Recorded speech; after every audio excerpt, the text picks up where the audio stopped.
Welcome to Tech Trends. Thank you very much. How do you think technology did in 2015 across Nigeria? Basically, Nigerians became very much aware of technology in every sense of the word. We saw Nigerians hooking up to social media and transforming social media to become social business. It's no longer social media, it's now social business, so to speak. We saw technology almost change government. We saw government also embrace technology where we had things like the BVN and of course the PVC, that is the card verification device being used for elections, which was obviously a first in the country. So these are major technology advancements in Nigeria, and we just hope we'll take it from there and then to greater heights. So which of the innovations did you think you would give a pass mark of all, both the private and the public sectors? For the private sector, most times, okay, they are obviously the ones that change these things. Basically, the government just provides the platform, and then private sector will come on it and then explode on it. I'm looking at Konga Pay.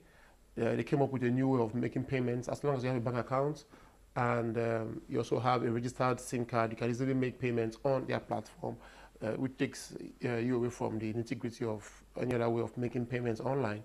Also, there's another innovation I saw in 2015 that is very, very nice is a local startup company called Delivery Science.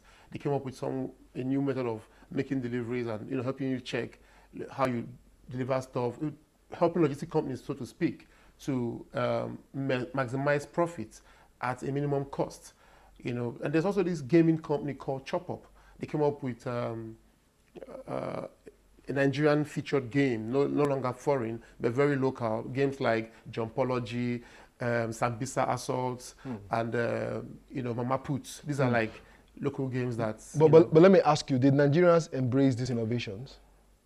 For Konga Pay, I think they did, because the statistics are there that there was an increase. Because Konga Pay actually gave 5% discount on payments made via Konga Pay, so obviously people jumped on it to enjoy the discounts. But for other innovations, I think there's still a lot of work to be done to make Nigerians see these features or these new applications as something they could use and enjoy the tech space. So what do you think are some of the challenges that startups faced in 2015? Startups, they still have these investors. In Nigeria, people don't invest in ideas. They want to see your thing running before they invest in it. So in 2015, we still had the same issues of investors not coming on the tech world to help push startups to the next level. So it's still happening, but people should know that abroad, everything you see abroad happening is basically from the government. The touchscreen you enjoy on your phones, the GPS, the internet, everything you enjoy on your phone, on the Apple phones and all of those phones, those are government-funded projects that push them out. Even the Google algorithm, Google and all of those things that push them to become world beaters were part of government-funded projects from years ago. So what we still need is government to come into play, help private sector to get to a level where they can now come in, the private sector can now come in and continue from there. But for a private sector company to come in and invest for 20 years, 10, 20 years, it's too much for them. Government should really play a huge role to help us get off the ground. So what are some of the expectations you have from government in 2016? In 2016, I'd like to see government cut taxes on anything that has to do with ICT, making sure that people... Will government be willing to do that? No, we need to show them that, look, in the US, it's done. So if we want to be a first, we want to be at par with those guys, we need to look at what they are doing. IT is not it's not like our local culture. We imported it. So if we import the other features of IT that's made IT to grow in other countries. One thing they do in all those countries is that government would bring in huge funding. We've seen the budget for 2016. We've seen massive figures for other sectors, but I didn't see any for ICT.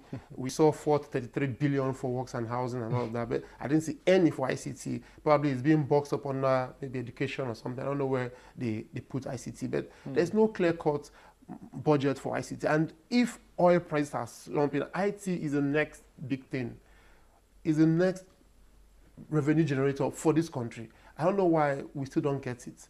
if the government can understand how much IT could bring to this country, I don't know, they'll stop wasting time on other sectors. So your final advice for startup owners and young entrepreneurs who are in this technology space trying to make a headway? Sincerely, I'll tell them to search wide and far, go beyond the shores of this country, probably go online, look for some probably kickstarting websites. You know, there are some websites that help you kickstart your business. Yes, but there's a stigma with when you say your business is from Nigeria. How do they deal with that? Because the people who raise money from places like Kickstart, they usually use addresses that are not Nigerian. They say that they have their headquarters somewhere in the US or UK or somewhere. How do they deal with that I think issue? one of the things you can do is you can actually partner with Ministry of Technology.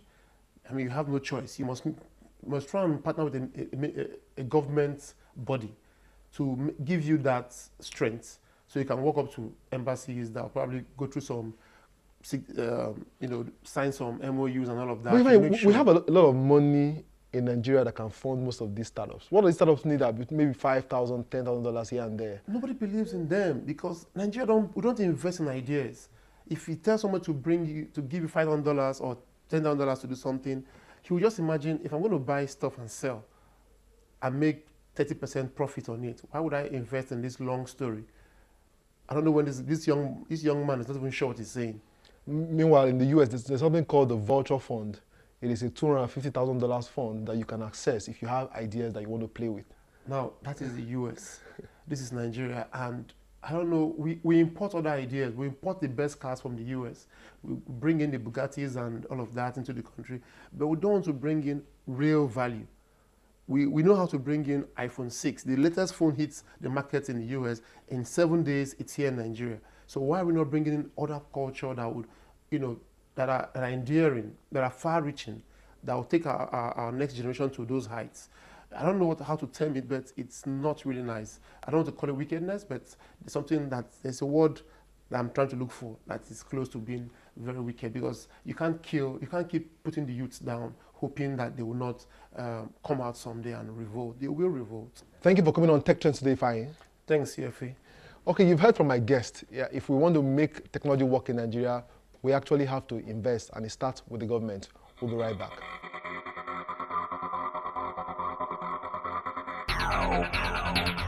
Welcome to the Tech Clinic segment. At Ogbede tweet at us, he says the website nigeriandriverslicense.org is for a government body, but they are not using .gov.ng.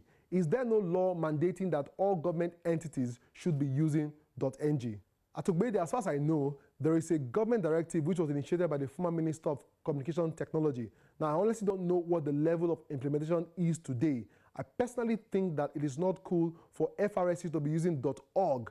I visited frsc.gov.ng and found out that they also have some other .org domains. Frankly, this is good use of technology by the Commission, but not using .ng isn't cool. I honestly think that the current Minister of Communications should make it a priority, because government and all its agencies have no business using any other domain extension other than .ng. This is where we end today's edition of the show. But as usual, the conversation continues online. Do ensure you join us there. Watch the entire show on the channel's TV YouTube account or via my blog, techsmart.ng. For Tech Trends, I'm Chukwemeka Agbata.